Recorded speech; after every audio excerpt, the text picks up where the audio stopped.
welcome everybody. I am with Jessica, my one biz bestie, but one of the best email marketing strategists you will ever meet if you are an e-com. We are so excited to chat with all of you today, especially as we know this is crazy busy season. We know we're taking some time away from you today, but we will try not to take too much time and also make it super, super valuable. So if you guys are new here or new to Jessica, please say hello. Please say live or replay in the comments because we'll be coming back and answering these questions. We know how valuable your time is right now, and also that your questions at this time are super valuable as well. So I'm going to let Jess kind of introduce herself and also tell you all the spaces where she's currently at so you can follow her stuff as well. Yeah, thanks so much, Nicole. Super excited to be here chatting with you guys today. If we've never met, if you're newer to this group and you haven't seen me here before, my name is Jessica and I am an e-commerce and email marketing strategist for scrappy entrepreneurs. And email is just my jam, and especially for Q4 because I know how powerful it is. I also know how scary it can be for smaller e-com entrepreneurs who maybe don't know what to say or they kind of shy away from email. So that's what I kind of wanted to talk to you guys about today and just give you some quick tips and tricks and how you can make it a little bit easier on yourself while still bringing in all that revenue. And my business is eCommerceBadassery. So, whether it's my podcast, my website, on Instagram, that's where you are going to find me. It's eCommerceBadassery in all the places.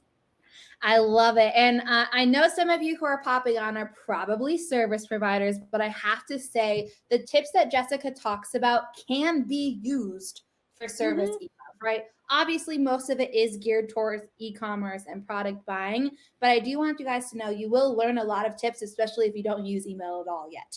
Like that in itself, you're going to learn a lot from her. So, yeah, it's funny because I do like a lot of podcast guest spots, right? And so often the host will ask me, well, what's like the biggest mistake that you see? And honestly, the biggest mistake is not sending emails or just not sending enough emails. So if that's you, right, like here's your permission slip to start sending more email. And this is true for product or service, because when someone signs up for your email list, that's them raising their hand and saying, yes, I want to hear what you have to say. Please tell me. And so if you don't then follow up by showing up in their inbox, they're going to be like, well, what's this girl doing? I don't get it.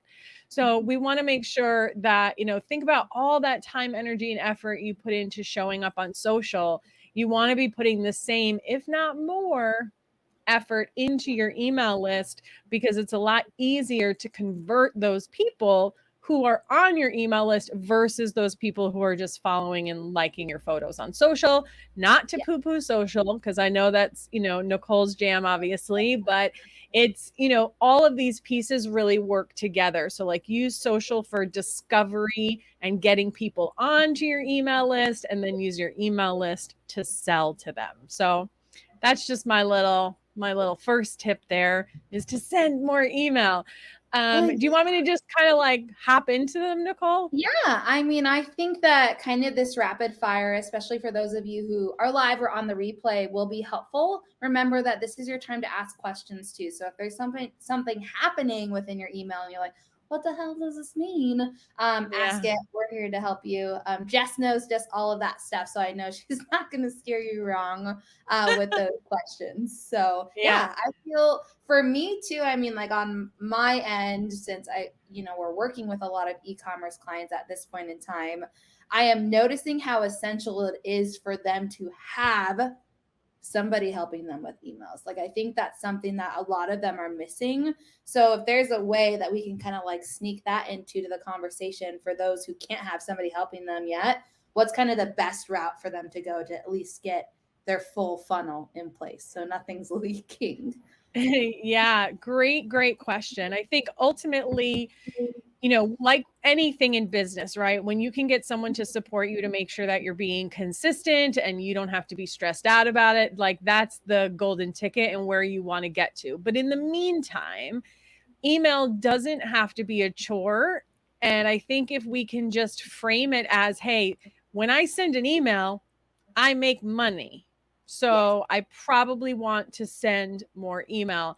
And I think when we think of it as a tool to actually generate revenue, having that little switch in mindset, right, helps us prioritize it instead of putting it on the back burner.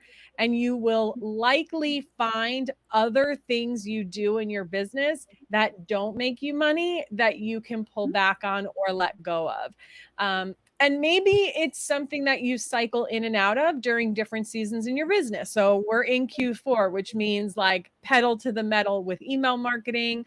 And maybe there's something else that you do. Maybe it's social. Maybe instead of posting every day, you're going to post 3 times a week so that you can spend more time on email. So it's really just about being really smart about how you utilize your resources. But let's say at this point, what is like the MVP of an email automation program? Let's touch on automation first. And that's going to be your welcome series and your checkout or cart, depending upon what platform you're on, abandonment series. Like those are so, so important. You're really like, what is that first impression that you're having with someone? And then how are you bringing them back when they do abandon the cart? And then I would say the bonus for this, which, during a regular time, like if I'm setting up someone's emails, this is a must.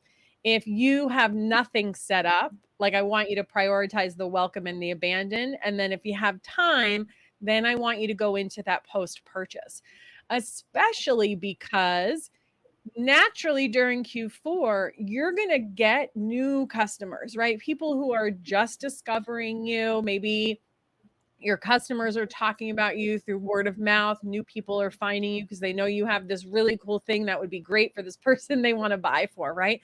So there's a lot of discovery that happens in Q4. So when you get that first sale, that post-purchase series that triggers after they've made that order, that is your opportunity to give them a really amazing experience that ensures they have a great experience with your product and your brand so that they will come back again and hopefully as well leave you a positive review, start talking about you. So those are kind of like the 3 must-haves that if you're starting from scratch, like get those babies into place if you can now.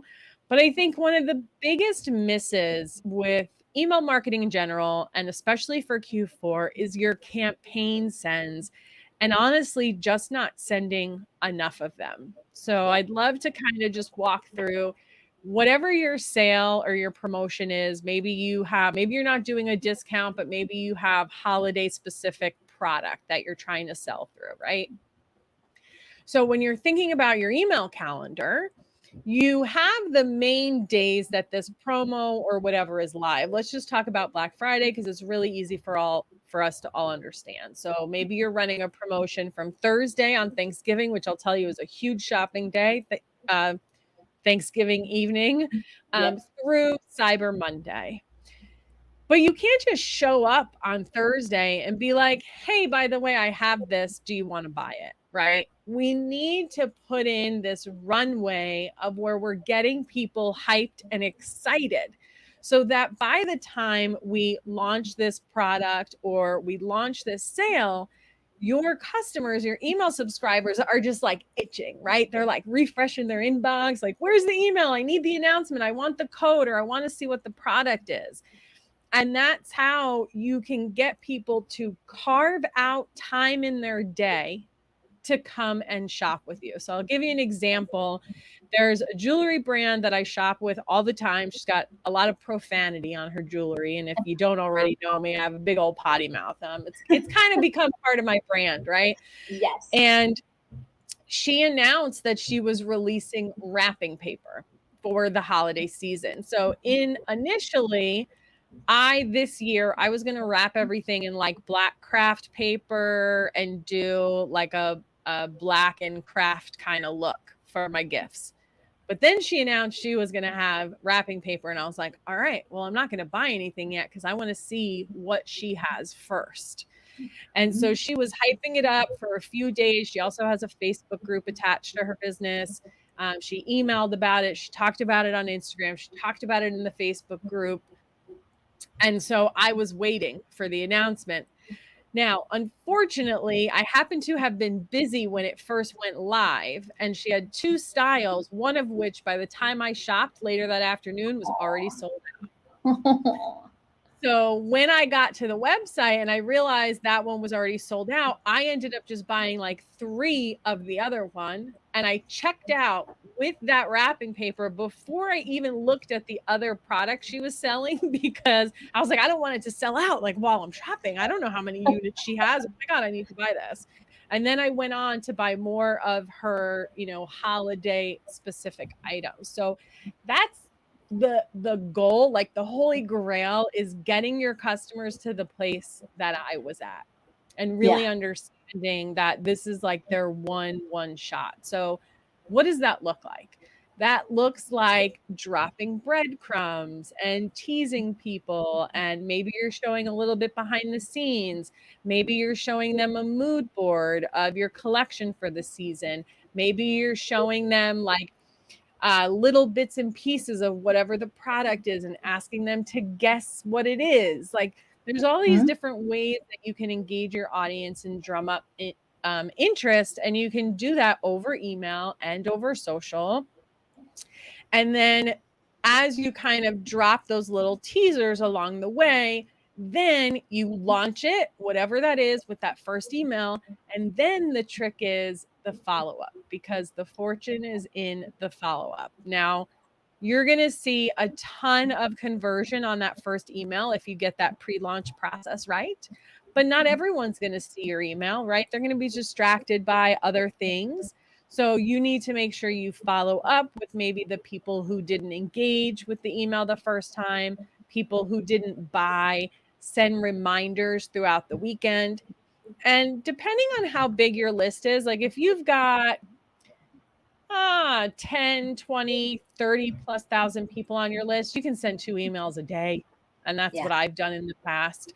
I usually send a morning and an evening, right? Because everybody's behavior is a little bit different. If you're just starting out, then at least 1 email a day.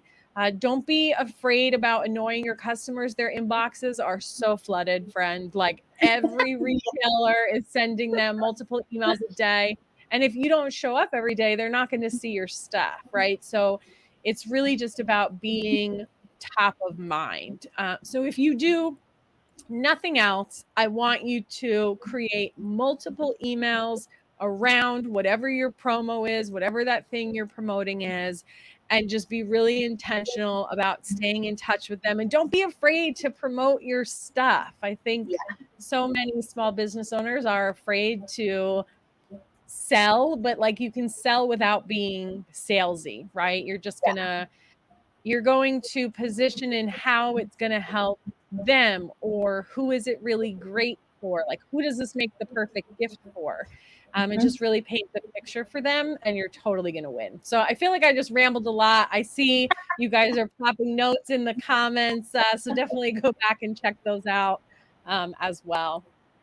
No, I mean, I love that too, because I think a lot, and like what I see in my clients too, because, I would say now I have way more e-commerce than service providers, but it's kind of switched, right? I started with e-commerce and product, moved to service, now moving more back to e-commerce. But I think the thing, like what you're saying with the selling and the emails, right? It's just like content, right? People feel like they're posting too much content, or we're in a sea of content all of the time. And something that I love with a lot of my bigger clients and their clients of Jessica is it's a story, right? It's like what we do for our clients in social media. We do 20% at max sales posts with our social content, like hard selling. The rest is storytelling about the product, about the business owner. And that's really what these pre-launch styles are. So like for fourth quarter, let's say, we're a little bit into it now, right? So it's kind of hard to start it now.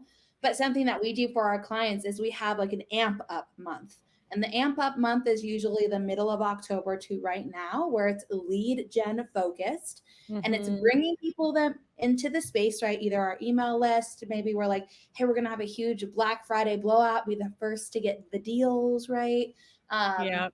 Those lists have worked crazy well. I've been getting leads for 49 cents a lead to, I think currently the max is like 289. So very, very low for e-commerce customers, for new, customers inside their space. Yeah. Us doing that's going to help their launch whenever they launch their Black Friday stuff just explode, because people want it. They're ready for it. They know they need to shop early because of all the shit that's going on around Yeah. the world. So It's that, already starting to happen. The delays are already happening. I know I Yeah. need to start shopping like tonight. This is like on my to-do list. Yeah. But I mean, it's something that you should never be like fearful of, right? Is helping your customers be prepared for that. Because like Jessica's story said, right? Things sell like that, especially when others are like excited about it and know about it. And your businesses that are there creating products for you want you to be able to buy them, and be aware of that stuff too. So never feel bad about that. Yeah, absolutely. And especially during this time, like people are just looking for the perfect thing. Either, I mean, I will say Black Friday, people are usually shopping for themselves in my experience, but Yes. you know, they're looking for the perfect thing or the perfect thing for someone else. And so they're really just like waiting for someone to put that perfect thing in front of them. Yeah. And it's up to you as the CEO of your business to sell your stuff, right? Because if you're not talking about it, then no one's going to be talking about it. No movie, sadly. Yeah, I mean, I love yeah, Laura. She's like, I know I do, like shopping for Black Friday. And that's yeah, the thing, is with a lot of our clients' products, and those of you who are e-commerce business owners, your products are for lots of people, right? Individual gifts, like their friends, their moms, their brothers, yeah, whatever it is. So it really is the opportunity to get out there. And I will say, I've had so many, and I don't know if you've had this too, Jess, but I'm pretty sure in fourth quarter, email like conversion rates go up. And that's the same absolutely. thing for Yeah, Facebook ads. But a lot of people have come to me and said, oh, well, I'm told by ads managers that CPAs go up instead of down. And I'm like, who are you working with? Because like this is the most opportune time to get in front of people and to start ads, because so many people are online looking for stuff to buy. yeah, So now is the time to do all of the things for sure. yeah, absolutely. And I know that there's like all this talk out there about SMS, and not that SMS is bad, right? SMS definitely works. I work with clients who see a lot of success with it, but SMS is great as a notification tool. So, Yeah. hey, this is on sale now. Click here to shop. Hey, saw you left this behind, right? As an abandonment recovery. Or, hey, your order is on its way. Hey, we have this new thing. What you can't do in SMS is tell stories and connect and share longer form content, because like if you think about it, you only get so many characters before it starts splitting it up into multiple text messages. And have you ever like talked to someone who just like sends every thought they have separately, and it's just like boom, boom, boom, boom? Like how annoying is that, right? So it's really frustrating. So when you're thinking about the content that you're going to share in SMS, you don't have a lot of characters. Otherwise, it's just going to be really off-putting to that customer. So that's why email is so powerful. And yeah, okay, so the average email open rate is 20%, which seems really low. But the average social media post gets shown to like 3% of your Yeah. followers, I think is the statistic. So 20% versus 3%, that's actually really good, Yeah. right? Really. And you have the tools, right, within your email platform to then resend that message to the people who didn't see it the first time. I can't repost an Instagram post and say only show it to the people who didn't see it the first time. Right? So once you post something on social, it's like you got to wait like 3 months before you can post that exact same thing again. Whereas an email, you can do it in the same day. You can do it the next day. So you have a much shorter window there of when you can repeat content. So Just saying. Yeah. It's pretty damn powerful. And I would definitely put some effort into it if you are not already doing so. Yeah. And I mean, something to think about too, ladies, is, I know a lot of us are, and maybe this is more of a question for you too, Jess, to kind of help everybody know where they need to spend most of their time. But I know this is an overwhelming time as a business owner, but especially as an e-commerce business owner. And I think you need to take things one piece of the pie at a time, because we can't conquer everything in one, holiday season, but we can build these awesome, bricks to build this amazing foundation for it to all go the way we want to go, down the line. So Jess, I guess my question for you is, what's kind of the most important for those e-commerce business owners learning to kind of scale through emails that they should be doing right now? So I think in terms of like where to focus, right? When you said that, the first thing that popped into my head was acquisition versus retention. Yeah. And during this time, there is a statistic that was shared by Klaviyo either last year or the year before, and they are taking this number, right, based on all of the businesses that use their platform, which are a ton. Mhm. And what they saw is that 60% of revenue generated through email in Q4 is coming from customers who engaged with a brand in Q1 and Q2. So while I think if you're running ads, if you're already running ads, if you're working with someone or you know how to do them and you're not like learning them for the first time by yourself, and you want to use ads for acquisition and lead generation, awesome. Like if you're trying to go it alone and you've never done it before, probably not the time to try and learn. No. Right? Stick with what you can do really well. If you're going to do a collaboration with someone for lead gen, if you're going to go to an in-person market for lead gen, great. Do those things. Mhm. But really lean into a strong email marketing strategy to get all of those people who already know and love you, right? Who have already shopped with you, have already engaged with your emails. Let them be the one to really drive your business and really show up for them. And that acquisition is going to naturally happen with these people that you're giving this really amazing experience to, because they're going to mention you to someone else, or they're going to give a gift to someone who loves it and is like, oh my God, I love this. Where did you get it? I want to go get more. Right. And then they're going to come back and find you. I think we think like, oh yeah, these people, they already love me. Like I got it. I don't got to work that hard. And that's not true, because there's someone else that's working to acquire them. So we still have to, it's kind of like a relationship, right? Like Nicole and I are both married. It's like, it still takes work. You still got to work at it. It's not just in the bag. Like, cool, our relationship is awesome. Like you got to nurture it still. You got to go on dates. You got to pay attention to each other when you talk. You got to put your phone down, like not work.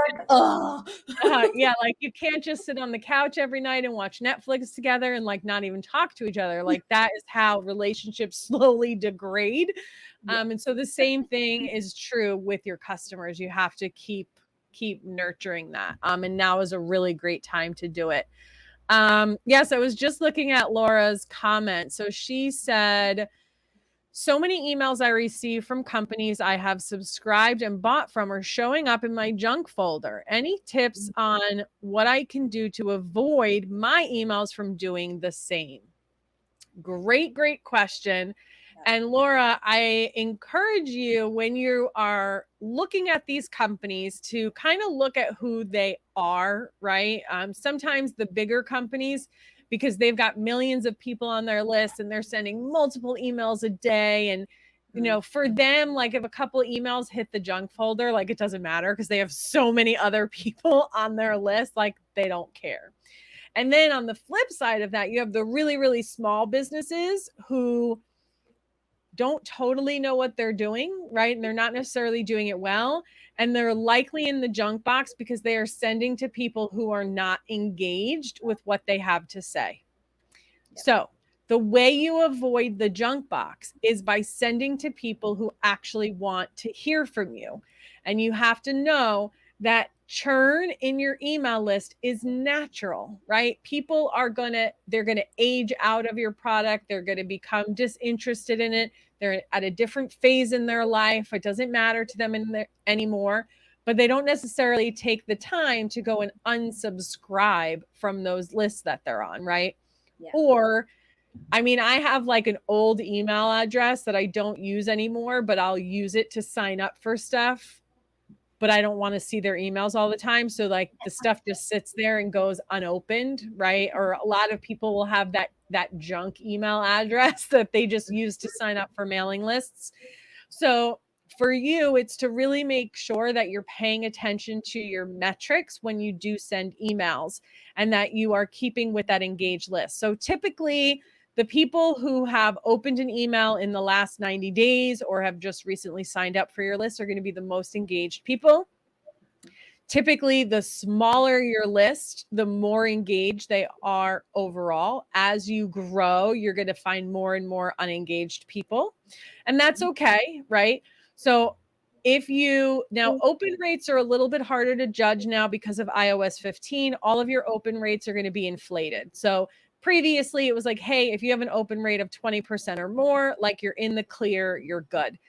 Now, because of the technology that iOS 15 is using to remove the tracking pixel, it's actually showing emails as opened even if they weren't open, right? So maybe now we're aiming for a 25 to 30% open rate as being really strong.